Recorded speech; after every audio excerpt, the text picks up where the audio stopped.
Hello， 大家好，欢迎来到大叔中文。好久没有三个人了，好怀今天念了。怎么突然好安静的感觉？没有，我觉得这是我最熟悉的状态，我最喜欢的状态，就是没有另外一个人的打扰。不是说嘉宾不好啦，我的意思是对，说，我就是感觉我好久没有听你们的近况啊，你们就是一直每次录节目都是采访嘉宾，然后就感觉好像2个月没有，就是跟你们聊天了解一下你们的事情，感觉就是第一个学生很怀念我们三个聊主题，第二个就是我们三叔也很久没有坐下来好好谈谈心了，喝酒，所以干酒呢都在酒里了，酒呢？所以今天我们要介绍我们的近况，然后每个老师、每个书，我们都准备了3个关键词。每个书都准备了3个关键词吗？我没有还要3个关键词吗？没有，就聊近况就好了，不要为难自己，太累了。近况怎么样就好了。对啊，那变书好了，变书你自己先吧。对啊，你的近况或最近有什么挑战之类的。那我的3个关键词，好，你有关键词，准备好，那你聊，你来，我不要，你聊。好的，就最近第一个关键词就是那个健身啊，就是我竟然坚持下来了但其实也是那个我首先因为你已经付钱了，对，我雇了2个这个。接着上次嘛，我雇了2个这个私人教练，所以我这个钱已经花出去了，所以我必须要强迫自己去，不然的话这个钱就白花了。对，所以现在我每个星期去健身房3到4次，然后不会有这个血糖低的情况了。就第一次，上次我们做过一期，就是做几个简单的动作，我就这个头晕脑胀，因为身体适应了吗？身体适应了，就明显感觉到自己那个身体状态变好了，对，就以前做的那些动作很轻易就能做到，而且在做完这些动作之后还可以再去跑步半个小时都没问题。那真的不错，真的不错。身体方面我就是觉得就感觉变壮了一些哈，不是那么对，我觉得可能在3个月那个变数就这样有 muscle 了。就体重没下降，但是有那个整个人精神一些，有肌肉，有精神，有精神一些，是的，然后第2个关键词就还是工作狂的状态，这个没有办法改变，因为我的这个现在我负责的这个游戏它还没有上线，还在测试阶段。是还没有上线的游戏。内测对不对？这个内测所以内测的话就不停的在增添新的内容，然后要测这个新的内容的表现怎么样，所以要配合这个内测的所有的更新啊、补丁啊这些事情的话，就感觉每天都有新的任务进来对，而且就是做这些内容的话，感觉没完没了的，每天。比如说可能我的这个老板突然说我们要在游戏里放一个播客，因为我们这个游戏它的主题是像星球大战那种，就是你是一个这个宇宙中的商人，你开着自己的宇宙飞船在这个宇宙里翱翔，然后你每天的生活是什么样子的，那你翱翔的时候可能比较无聊，你就会打开收音机听一些广播，听一些播客，所以现在我的公司就是说你有这个播客的经验，你来给我们做几期播客吧。等一下，变叔全公司都知道你在做大叔中文是不是？这个对这个也是源于一个误会。那这没办法了，他们一定会找你的。这个也是源于一个误会，我不知道为什么，就是国内的这个中国的这个游戏行业的这个同事之间互相的称呼就是谁谁谁老师，对。然后我以前不知道这个游戏行业的称呼是名字加老师，所以我一进到这个行业之后，大家都跟我说你好笨老师，你好笨老师，然后我说哎，你们怎么知道我以前是中文老师？我好像没有公开过这个信息。然后哦，你就一个我以为他们他们只是一个尊称而已。一个尊称，但是我误会了，我以为他们已经知道原来如此我教中文教播客。我说你看过我的播客吗？你知道我是老师，你应该不打自追踪招过我是吧。有意思啊。结果就是被游戏团队知道我做过播客之后，他们就让我做这个播客。但是这个播客你说出来很容易，但是你要做的时候，你要去联系玩家，你要想脚本，你要问这个玩家愿不愿意露脸，愿不愿意录他们的声音。如果不愿意的话，我们还要去找 AI 去制作这个播客。然后还有这个背景音乐，还有这个要剪辑，就是感觉这个点子很好，但是如果真的去推动这个东西的话，就是你要花大量的时间去做这个内容。但我手头已经有工作忙不过来，你再把这么大容量的一个内容加到我身上，就整个人就是内耗的状态。然后就是每天就是小便的都是黄色的，就压力太大了。小便黄色不是很正常吗？就你不是他，我以前都是清的白是吗？色的，透明的，透明。你水喝的也少啊，应该也有关系对，吧？水多喝水，多喝水。多喝水也有多喝水啊。然后现在就是焦虑，就是坐在一个地方就真的就是想工作的事情，想工作的时候，对，肯定会焦虑，做这个事情不擅长的东西就很焦虑，就忍不住就打开那个三黄片，就是因为中国人不是说身体容易上火嘛，这个药是去火药，对，上火药每天要吃这种，嗯，所以就感觉是那种实验室的小白鼠的那种感觉，就是压力每天特别特别大，就是你有既定的工作，然后又有新加入的工作，所以那个压力真的很大。对，然后还有就是我不是还接了那个大学的课嘛，对，然后接大学的课，我大学的课是16个小时，8个早上，所以这8个早上我都是用的我的年假，所以那你也没有放假的时间了。就我把我放假的时间都用来那个，你果然是个工作狂哈，真的。对啊，然后周末录大叔，还有因为我觉得有一天如果我不干这个游戏行业了，我还希望我有学生可以支撑下去，所以你还有一些课保留了这个5、6个学生，所以就感觉周一到周日满满的，没有停，满满的。然后下一个星期又开始了，又再轮一遍，就是周而复始，就没有休息的状态。对，就所以爆炸的状态。所以变叔目前对你来说，健身是有舒缓你的忙碌，还是其实又增加了你的生活负担？你觉得？就是2个都有，因为健身这个东西也停不下来，就是感觉自己像那个游戏里的人物，就你每天有任务，要解任务就是一直在完成一个又一个任务，但你没有时间去思考人生啊，或者思考自己喜欢的东西啊。所以我就是现在是一个机器人的状态，有时候同事跟我在办公室跟我聊天的时候，我就觉得大脑已经停滞了，就不知道好像自己已经抽离出那个聊天的那个场景，在另外一个地方，然后就变得很迟钝的感觉，而且就是大脑里都在想，哎呦，这个工作还没做完，我要继续做这个工作，同事来跟我聊天，我感觉真的是耽误我的时间。这个时间本来我可以工作的，现在我要停下来聊天，但聊天我又不可以专注于这个聊天的内容，就是一个很机器人的感觉。听起来疲惫了，很累。对，我觉得太辛苦了，太匆忙了，对，太累。那不是还有第3个关键字吗？你跑到西班牙去，竟然还这么卷，你说？对啊，何苦来哉？第三个关键词最近就是布局，我在布局我的未来，因为我知道现在这个状态是已经不能说是充实感，已经是爆满，已经感觉塞不下更多的东西了。对，所以现在布局就是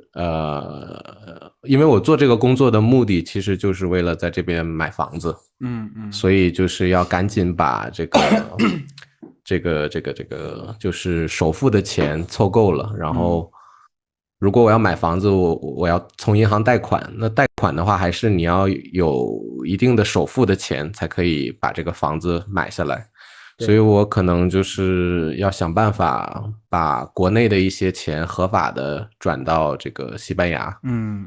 那我在国内，我妈妈原来用我的名字买了一个很小的房子，就是50平米，然后想把这个卖掉，卖掉之后过了税，然后这个钱就可以转到西班牙，转到西班牙之后就可以用它来买房，所以我希望这个进度能快一点，快一点的话，我就可以早一点从这个自由了苦海里解脱出来啊，对 ，OK。然后另外就是我知道大叔中文这边很稳了，然后还有一个布局就是就是我自己那个频道已经那个长草了，荒废很多，对，杂草丛生，所以想可能虽然感觉挤不出时间了，但是还想再挤一挤，然后做一些就是空余时间、碎片时间弄一些东西，可能我自己的频道未来也想弄一下会员制的东西，就是你说你的油管频道是不是？油管频道，毕竟虽然就是荒置很久，但是粉丝还在涨，就是感觉你彻底把它扔在那儿，好像也可惜，对，所以就是，但是我现在不打算发内容，我打算开始可能积累一些内容，将来放到那个会员的频道里边。对 ，OK， 就是这个是我生活的，但是我觉得还是挺累的，已经很满了，我又开始布局，就是整个人。而且你所谓的布局，可能比如说啦，你现在的工作不做了，可能换了别的工作，或你继续走中文老师这条路，然后买房了，人生就是这样，会有新的烦恼出现。对，所以对人生总是你很难去掌握，对不对？但是也因此很有挑战性啊。对，我就是现在就想快点退休。拼一年，退休，你才几岁而已啊！因为我教中文，我觉得不算是工作，就算是挺享受的东西，或者做中文教学内容。但是这个游戏行业真的是好累，太累了，太卷了啊！对，是的。OK， 那灿叔呢？你的近况，你有关键字吗？我有，好来，我现想的，我也可以现想的。查出你一定要想，我想一想，我已经想到了，对，你想到，你说让我听。瑶瑶肯定是生活中的最重要的一个家庭。那你们再想再猜，我看猜看。就小班课嘛，小班课一定是小班课，对，因为我最近看大叔一直收到小班课的那个学生的来信。对，我那天发错了，用大叔的邮箱来发信息。不是那个各位同学，你们很多人都订灿叔的课，真的很受欢迎，你们真的要赶快订，不然让我自己来推广吧。你自己讲，你自己讲。我其实也不是为了推广，我觉得我有2个词吧，先说吧，可能你们不会想到的2个词，一个是安慰，第二个是温度。这2个词可能你们完全联想不到的。那还有一个啊？没有，我就两个，我就2个。安慰，你是被安慰还是安慰啊？来听故事，听故事。是，其实我之前我老婆也吐槽过，就是我这个人没什么同理心。就是我们其实最近有一段时间老吵架，当然因为就是我儿子学业上啊有关系，给他压力也挺大的。其实我老婆一直对我有一个期待，就是他是一个挺焦虑的人，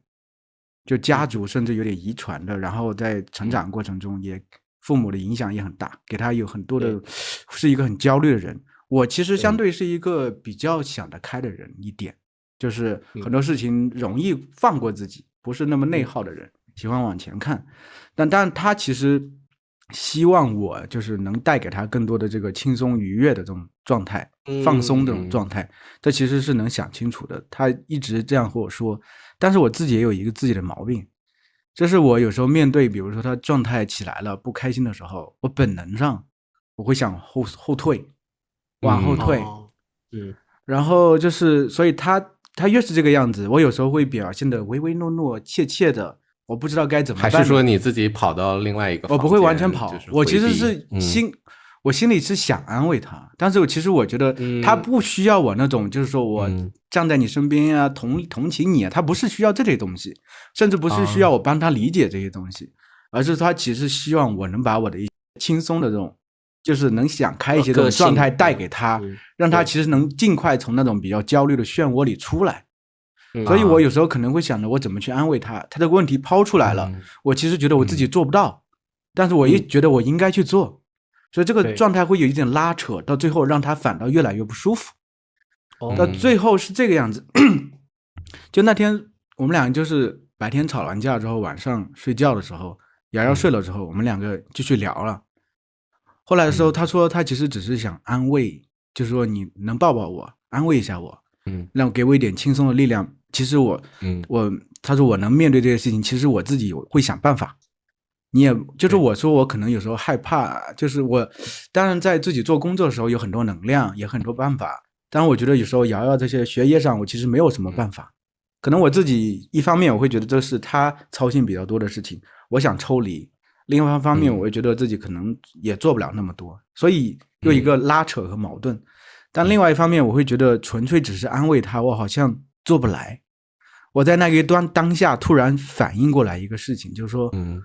我其实从小到大没有人真正教会我，真正安慰过我怎么安慰别人，所以我不会因为在西方的话，就是这个情侣之间啊，这个夫妻之间很容易这个抱一下，就一天抱很多次这种，或者是亲啊这样的，是的。所以你跟你太太，你跟灿嫂之间是也会没事就抱一下吗？一天抱很多次这种？不可能吧？我们不可能这样，对吧？也不是有，平常就是其实这个东西我觉得有两种状态。你正常的状态下表达一下感情，其实是也不难的，对我而言并不是很难的事情。但是面对一些极端的情况，一些给我带来压力的一个状态，因为我觉得我面对一些比如说情绪上一些状态的时候，我本能上会选择想退缩的。我觉得这个东西很危险，然后我又会觉得这种状态我要去安慰别人，我不会。对，因为我那会状态，我会想到从小到大没有人真正的安慰过。在我记忆中，我父母在我8岁的时候就去创业去了，把我留在乡下，然后后来把我接到县城，他们每天忙得不可开交。我爸都说过，甚至几个月都没有见过我。所以其实我和我父母是有很长一段时间是比较疏离的。其实现在我后来就联想到一些事情，就是让我突然之间有些东西有个扣好像卡上了，就是我知道我和我父母很疏远，过年的时候我也想和他们亲近，回去和他们会多说话，甚至陪他们喝酒等等的。但是我一旦离开那个环境，我做不到主动联系他们。你让我和他们打电话，我做不到，我不知道我该说什么，我不会和他们说闲话。因为我内心深处知道，就是他们其实现在我做大书中文啊等等，就算在瑶瑶的成长过程中，也会对我有一些经济上的帮助支持都有。但是我很难和他们真正亲近起来的原因是因为闲话，就是这个比如说你打过去你说啊你今天干嘛了，然后跟谁谁谁哪个亲戚怎么样了，这种你们都不聊对吧？就对，我妈会主动和我妈会主动和我说一些闲话，但我不会主动和他们分享我的生活。我和我爸就更完全不会做这种，他们也不问你的生活，对，他们不会主动的问我。对，所以就是跟我父母一样，是不会问任何问题，不会问，他们觉得孩子能照顾好自己。我的意思是这个意思。可能更多是我们不习惯。像我也是，是的，我也不会跟我爸去分，这个我觉得是一个不习惯的，是有这么关系。然后我会想到就是有一点，其实我很难，就是我感觉上就是我是觉得越长大，你会探索一些东西的时候，你会发现一个底层的一个东西。就是你就是觉得你和父母之间这个感情有时候它不是很纯粹，就是父母你会觉得父母不是仅仅因为你是他的孩子就会很爱你，会无条件的很爱你，他其实对你是有一个期待，希望你出人头地，希望你做得很好，他现在对你的支持是希望你后面做得很好，让他们光宗耀祖啊等等，你心里会有这一个感觉，你觉得他们不是纯粹只是因为你这个人而去觉得你就很好了，我想关心你爱你。所以这个东西当然它未必是完全一个实情，但是这个东西就是我感受到的东西。所以我对我父母这个状态就是我觉得一直以来，我觉得就是从小到大，就大学毕业之后到西安来之后，我很长一段时间其实都在父母的期待之下，我觉得我应该是怎么一个状态。但是在西安开始工作了，后面有很长一段时间，我基本是摆烂的一个状态。我是真的就是我是躺平了，我没有和你们说的很清楚，就是我就是当时这个就是翻译公司辞职了之后，我给自己找了借口，我要当口译，但是我完全没有准备。那个时候我老婆在陕北工作，然后她很纵容我，她就说她以为你在准备，她没有以为我在准备，她当然也可能觉得我以为我在准备，但她其实不是特别知道我在干什么，她就是说支持我，让我去做这个事情。就是在那一个当下，我觉得没有人对我有任何期待。我就要把我的生活过成这个状态，没有人对我期待，我就要把我的时间给浪费掉。在那个状态，我觉得这个其实就是我们很多人的，就是我自己的心里的一个结。因为那个状态我就是这样的，我觉得那个状态是我自己选择的，我选择我想把自己人生摆烂一段时间，我不想做任何事情。然后所以我在那一段时间其实我整个人是沉沦下去，但另外一方面我是放松的。可能当然也有我老婆的支持我，让我去这样无止境的摆烂，她也没有对我没有什么要求。其实可能后都结婚了，很多女人会要求你应该好好出去赚钱呐，我们还要养孩子呀等等。但我老婆在很长的一段时间，她对我都是这种纵容的一个状态。当然这其实也有她自己的一个课题是一方面，就是她自己本身一个状态。另外一方面，她其实也真的就是想，她能感受到我的一些状态。所以就是我和她虽然经历了这个起起伏伏的很多东西，但是在我内心我最明白的就是其实她给予我人生中最多的一个安慰和支持。有些东西不是那么明显，但是我知道可能说的不是很清楚，因为我觉得很多人可能对我都是一种期待的一个状态，父母对我是一个期待的，别的都是一种期待，希望我长成什么样子，但那些期待它并不是我真正说我自己自发而成的，我想成为一个什么一个状态，只是说外界希望我成为这么一个状态。但在那段时间没有人对我有任何期待，我离我父母也很远。说实话，要是我在老家的话，就是大学毕业之后在老家，我肯定也会背负很多父母的期待，周围亲戚的期待，因为我那边经商环境非常浓厚，我肯定也去经商了，去赚大钱了。但是我把自己放在了西安，离父母非常遥远的，我就把自己好像放在一个壳里头，我很安心的待在这里，什么也不干。所以经历了这么长一段时间，我觉得可能我想说这个东西多久啊？那段时间几年吧，真的有几年。是吗？几年。后来就是当然后来就是瑶瑶也出生了，就是我在家里断断续续也接一些翻译的工作，我并没有说真的我想好好努力赚钱什么的。我真正的人生改变，我和你们说过，是真正开始做大叔之后才有的。那个时候我突然之间好像发现了我的能力在哪里，我好像能做一些什么事情。哇，对，我就很可能你说断断续续，我是觉得加上后来的瑶瑶出生之后，可能7-8年都不止。我这一段时间对我而言是荒废掉的。但是另外一方面，它其实对我而言也是我自己内心渴求的一个东西。对，它可能有些东西在那个时候在沉淀，在慢慢积累，然后我的思维有些慢慢的，等我接触到我愿意做的事情的时候，我不再觉得这个东西是别人对我一个期待的时候，我自己真正想做好的时候，我觉得我就能真正从这里出来了。我发现我就有很多的想法了。这个样的话，所以那天晚上和他可能聊了1-2点钟，就是这些事情。然后我还哭了2场，莫名其妙，就是有时候忍不住了。我发现可以了，我感觉自己小时候从来没有被安慰过，就是在那一瞬间，有时候很多东西你会把它压住，你从来不会见到，不会看到这个状态，在那一瞬间知道你说，那你看到灿嫂就是状态不好的时候，你一般你也不会就是过去，就是把你的胳膊搭在她肩膀上啊，或者是就是或者把他头放在你腿上啊，这样。我没有做过这个，是吧？或者让他靠在你肩膀上。就是一些肢体状态不好的时候，不是那种就是很消沉的时候，而是一种情绪的爆发的时候。这个对我从小到大而言是一个很可怕的一个事情。有时候不是那种霸总吗？电视剧，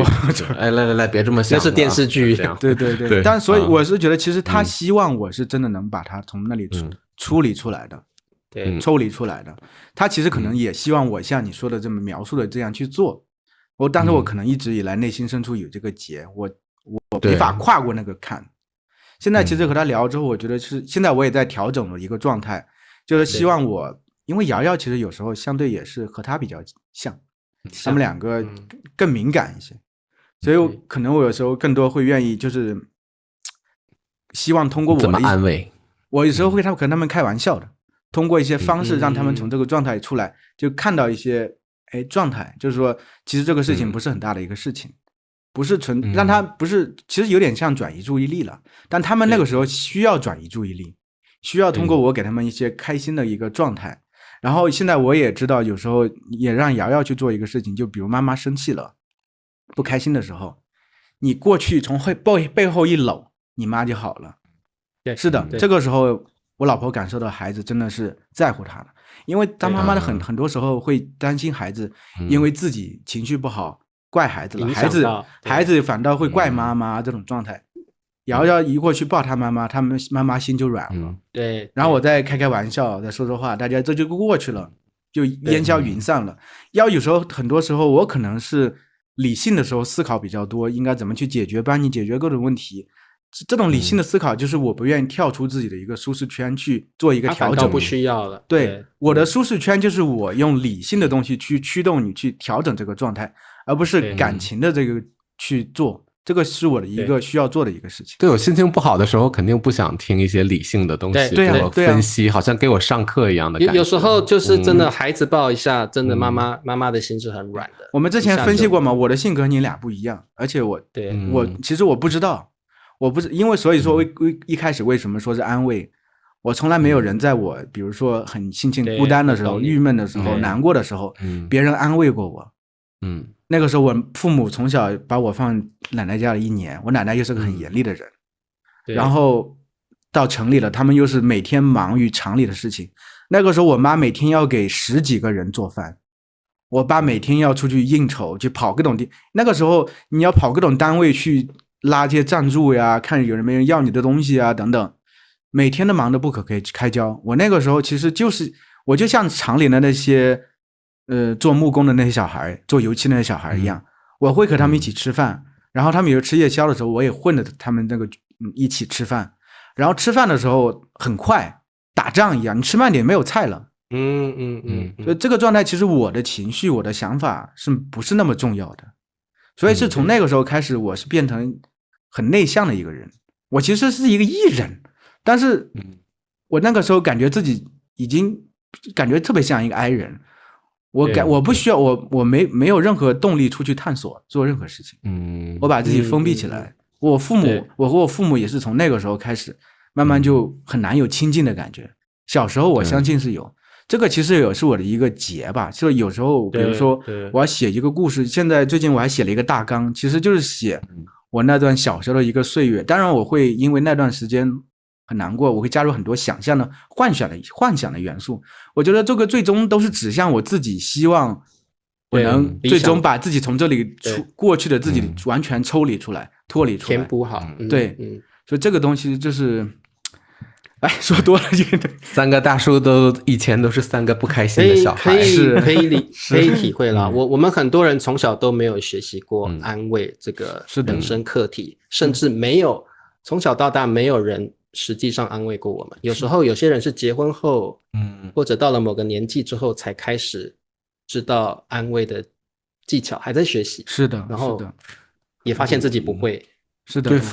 因为父母也是这样的，都是很收敛自己的感情，也不会在你面前展示怎么安慰。我小时候也没有人安慰我。这个就是中国人真的，一个可能是一个文化上的。我觉得我们都是这样成长，不是很好的东西。中国人一个不是很好的东西。对，我觉得真的不是很好的东西。我小时候在寄宿学校也是1对啊年，然后那个时候跟父母离很远，然后我就写信给他们，然后打电话的时候就哇哇哭。是啊，然后我父母也从来没给我写过信，也打电话也不太问我你怎么样，就是我自己在，如果我自己说的话，他们才了解。但后来我发现他们也不问我，我自己也不想说了，就跟你一样，就把自己封闭起来了。对对对，所以我是然后一个后来对，真的，你说对，在感情中有人想要就是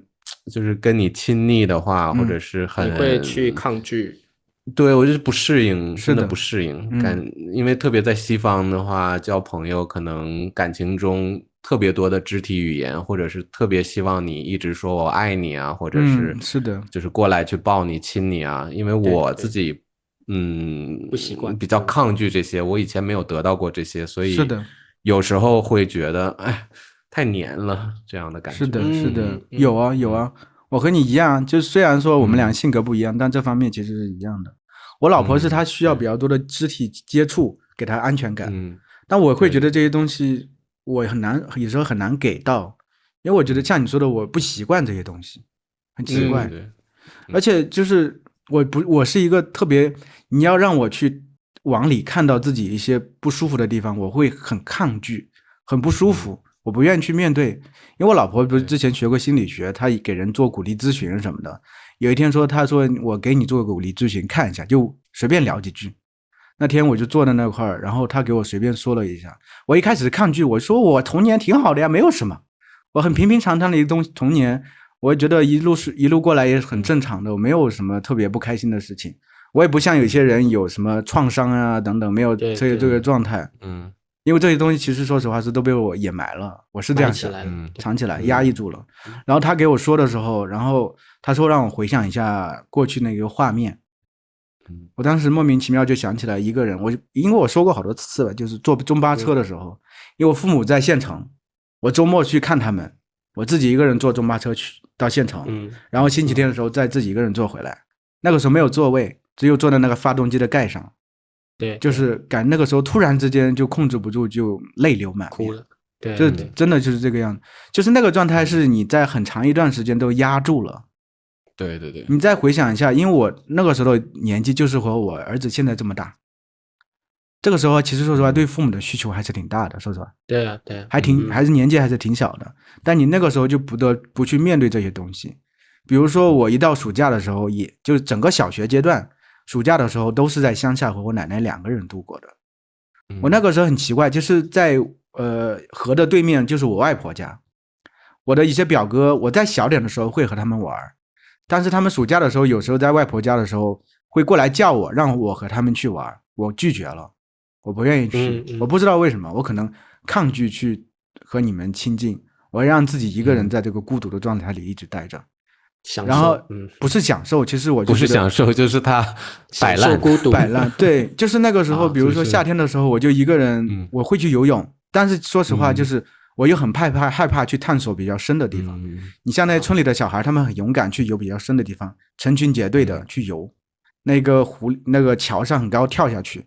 我都会只敢在一个最浅的地方。默默的一个人游，就是潜到水里捡个石头呀什么的。但是这所有的记忆，其实在我的后面经过加工之后是很美好的。我潜水下去之后看小鱼，石头捡起来一扔一捡。但你再细想一下，这所有的行为都是你自己一个人在做的。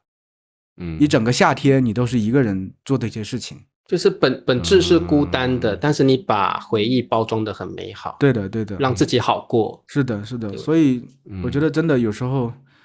想想当然觉得有点可怜，但其实也不是在怪父母，因为有时代的一个必然性。对，而且他们有自己的难处。就说我是觉得到现在这个状态，确实有机会去看到自己，然后去理解自己，然后去探索一下自己，让自己能从那个地方跳出来，我觉得是比较好。那这个其实也是促使我后面为什么要去做这个小班课的一个原因。这其实能就直接跳到下一个关键词，就是温度。为什么？就是我其实教中文的时候，我一直在探索一个方式。其实我和你们说，在去年年底的时候才开始教私教课，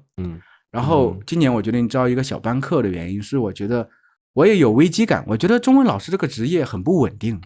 因为马上 AI 其实可以替代我们很多东西。我会觉得 AI 其实说实话真的无所不能。你说最基本的一些东西，其实哪里需要中文老师去帮他？但后来我就觉得，其实我自己因为自己内心是缺了一块的，很多东西我是觉得我需要通过一些东西进行填补。那我觉得这个世界上其实还有很多人，他可能也需要这种人和人之间的连接，然后让他自己有这种被接纳的这种感觉，温暖的这种感觉。那这种形式，又是我作为一个中文老师是怎么能提供这个状态呢？我觉得是一个小班课的一个状态。因为做一个比如说最多5个人的一个小课堂，大家其实比如说每个星期一直是这么几个人上课，慢慢就会越来越熟悉。而且我希望这个课程一开始比如说我是设计了一个状态，一开始比如说一个简单的故事8句话，再正好把它扩写之后，最后从里面提炼出一个意思，最后再生成就是做几个话题，是和每个人生活里头息息相关的一些话题。我希望通过大家不只是中文的一个故事，然后你还其实可以通过这个能看到自己的故事，对自己的故事。所以这个其实就是我在做的东西，因为我可能淋过雨，我也希望能给大家提供一把雨伞。对，就它不对，这个就是我想做的一个中文，我希望它是一个有温度的中文，而且我也希望把大叔中文，其实我们3个在做这个东西，我希望能把它做得再大一点点，不纯粹只是说我们一个频道，我也希望把这个做得再大一点，能有更多的人可能也能加入进来，而且我们在做这一个社区里头是真的能提供给大家温暖的，是一个有温度的中文的学习的这么一个大的社区。因为我觉得其实在 AI 这个时代， AI 其实当然是一个很好的工具，但其实它科技越发展，人会越孤独。我希望我们不只是教中文，我们是真的能给予大家在这个未来一个不确定的这个时代一种温暖、踏实的、安心的这种感觉。所以这个是我最近一直在努力做的一个东西啊。抛弃了太多自己是有温度的，因为很多那种中文学习那种频道感觉就是纯教学的。我很多学生留言也说，观众留言也说，我们都很勇敢分享自己的经历啊，分享自己的真实的想法，什么都敢聊。所以灿叔说的就是可能每个人的童年都曾经有自己的缺憾，或者是缺少的东西。是的，但是这些可能是你以后成长的养分。然后像现在我们成人了，我们理解了那一段缺失，我可以把这个缺失化为动力，然后让更多人去感受。就像灿叔把他这个缺失转换成一个温度，帮别人撑伞，然后去补足别人的中文的水平，这个是一个很有趣的能量的转换呢。我觉得人生真的是一个很有趣的一个过程。那2位大叔都分享完了，我的关键字你们肯定想不到。爱情结婚好，最近茶叔的生活产生了一些变化。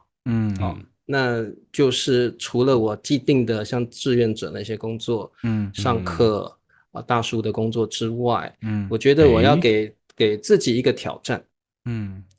所以我在就是1个月前，我开始去搜寻自律这个关键字。自律，你已经很自律了吧？就是做志愿者呀，还有这个完全不够。我做频道啊，都是自律的。我已经50岁了，我发现我真的去了解自律的生活之后，我发现我前50年都快要好像浪费掉的感觉。就是也不是浪费掉，我希望我从我开始有觉醒之后，我要做不一样的事情，我要过不一样的生活。所以我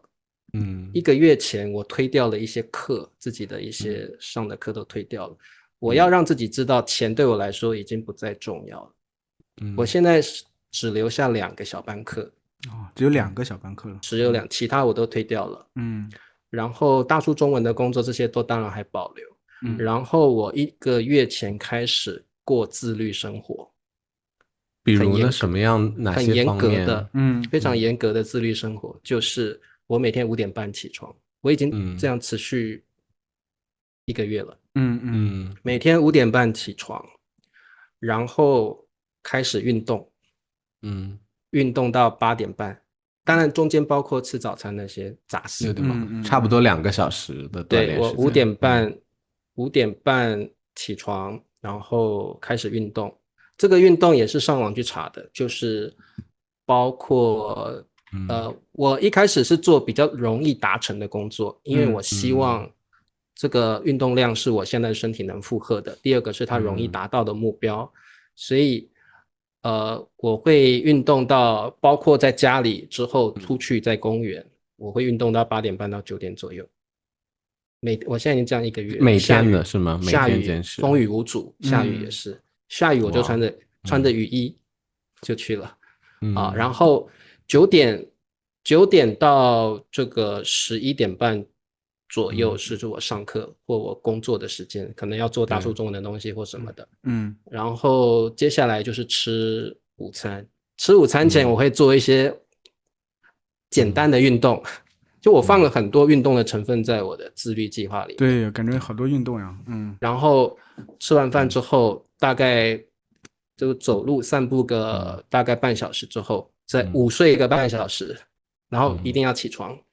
一定要起来。起来一样，我还会做一些简单的运动。之后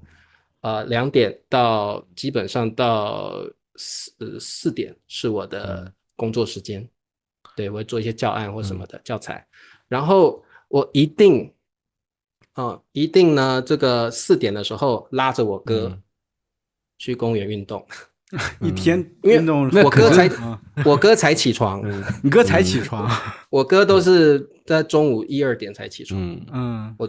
我的项目包括把我哥拉去运动，因为他都没有运动。对，因为我哥的健康对我来讲很重要，因为以后年纪大了。他如果不健康，那不拖累我的生活怎么办？对，拉着他去运动。然后其实我加了很多运动项目的原因是因为我就是今年开始我发现我身体变得很不好。对，很多关节的地方不舒服，然后睡眠也不太好，因为我可能工作的关系会一直胡思乱想什么的。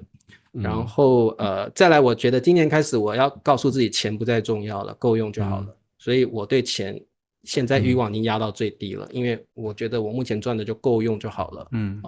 然后之后就是吃晚餐什么的，这个我就不细数了啦。反正我现在过的生活是非常非常自律，几点到就一定要做什么。包括我这个直播完，我都会直播嘛。直播完之后，我现在就是强迫自己要学习。就是我会上网学习什么？我之前一直在研究自律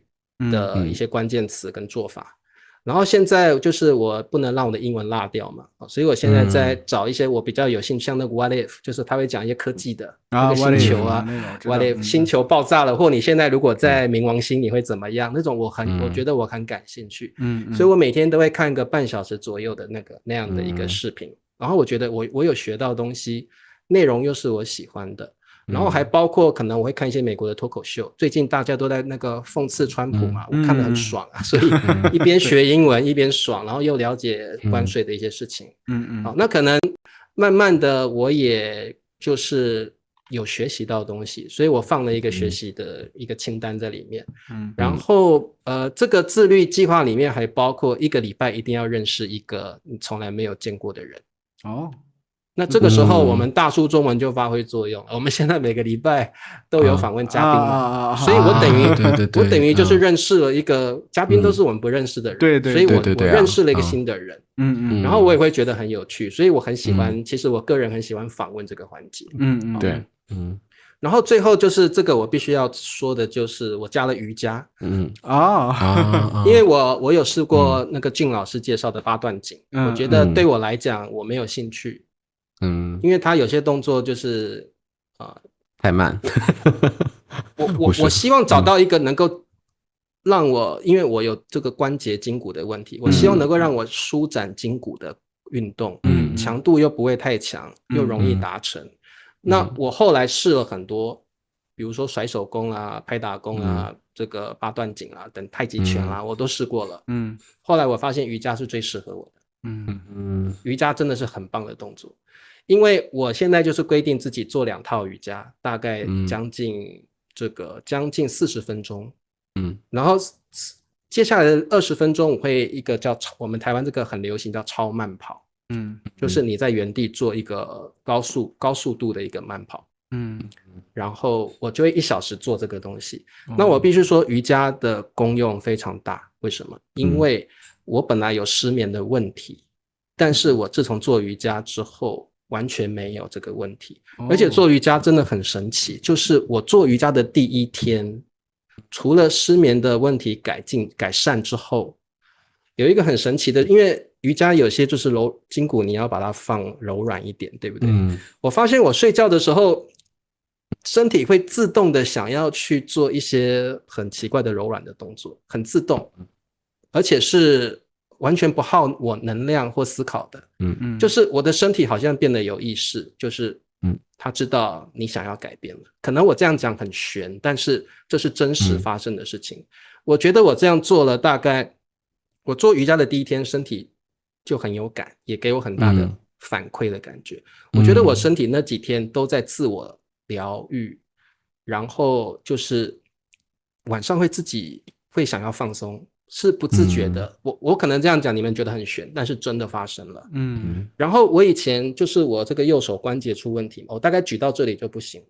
但是我这样自律生活1个月之后，我发现我这个完全没问题了是吗？不能说完全，但是至少好了90%。我曾经看过一个理论，就是人的细胞是不断更新跟代谢的，其实3个月后你就是一个新的自己了。的每个细胞在3个月后都代谢过一遍了。所以只要你能够坚持好习惯3个月，基本上大部分的疾病都能够治愈，都能够治疗，只要你能够保持心情愉快跟自律的生活，这是非常有可能的。因为人体整个细胞在3个月会完成1次代谢，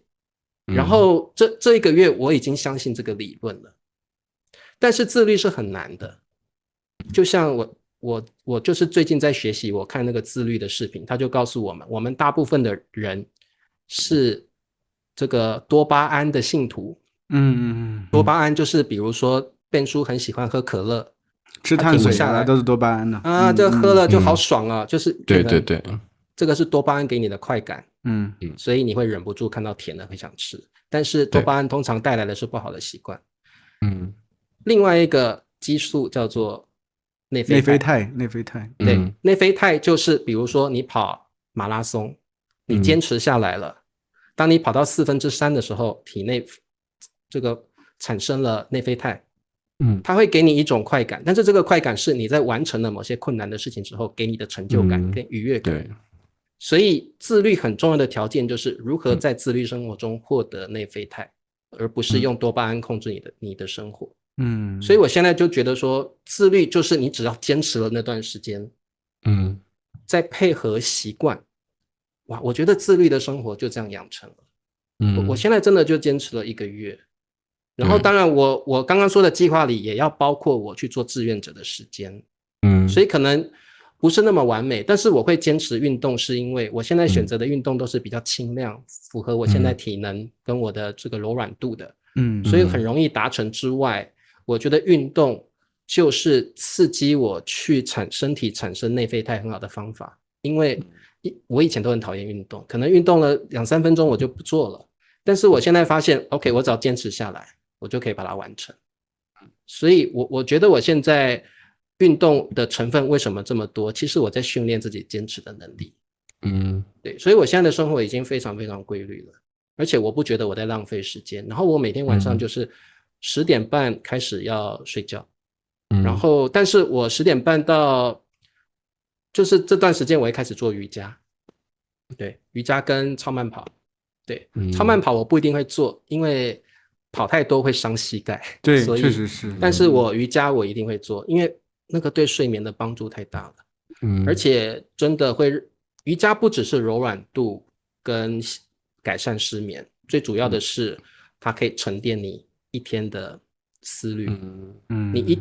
人一天有3-4万个想法决定要做，但是如果你做了瑜伽之后，那些东西都沉淀下来了。你就剩下自己，然后其他东西都不见了。所以我觉得我50岁之后，我很想探索我自己。对，我从觉得心所欲是吗？可能，但是我觉得我不要再去在意别人的看法、想法了。我可以跟别人产生联系，产生互动，产生反馈，那个都很好。但是我开始要学习，我不要再让任何人的想法，他自己的见解去左右我的生活。对，我要去探索我的内在，我真的需要什么，而且我要用健康的身体去探索。我不要用，就是我的身体，我很相信生理会影响心理，心理也会影响生理，所以我希望我两者都能够是在我掌控的范围内。所以我现在觉得50岁以后，我对我的人生有更不同的看法。我不要再去在意别人，我不要再被工作左右，我不要再去思考太多赚钱的事情。然后我希望在一个和谐的状态下生活，然后在这个和谐的状态下再去探索自己现在还需要什么。对，所以我觉得我现在就是想要进入这样的阶段。对，所以我特别觉得自律跟瑜伽，特别我很推崇瑜伽。我现在接触瑜伽之后，我当然还是只能做很简单的运动，但是我发现瑜伽是一个非常完美的一种运动，它在你的心理层面、思想层面跟体能层面都能够让你有一种和谐的感觉。对，所以我觉得这个月对我来讲很有趣，我也学到很多，然后我也发现我坚持下来之后已经变习惯了。我现在5点半是自然起来，然后外面我也不在乎下不下雨，因为我的包包里面有放雨衣、雨伞，风雨无阻，我就是要做好这件事情。对，所以这我觉得蛮有意思的，我还会继续做下去。而且在这个自律的过程中，你会随着你的体能增长，心理更和谐之后，你会加入新的目标。很有趣，自然而然的加入了新目标。运动也是，你可能第一天做了可能3种不同的运动，1个月后我发现我加入进去之后，我可能可以做10种运动了。所以我发现我随着体能增长，我不是原地踏步，我也不断的在增加自己的体能水平或思考水平。对，所以我觉得蛮有意思。我还会继续想看看，如果我做3个月，我做半年，我的身体会有什么变化？而这个都不是在我的掌握之中，但是我知道，这是对的方向，好的方向。对，发人心醒啊！是我跟灿叔要追求的一个状态。我们2个现在就是很卷的状态。我特别觉得，他人的想法跟见解是人生的毒药。我的意思是，如果你太在意的话，当然有些是好的，那当然很好。但是这也涉及到你的个性。我以前也会很在乎别人的想法或对我的看法，但是我现在要训练自己把这些抛掉。对，你要相信自己是怎么样的人。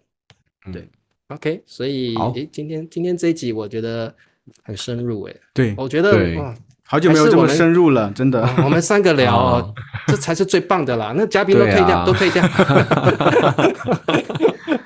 就是这是一个我们3个人都很安全的一个场域，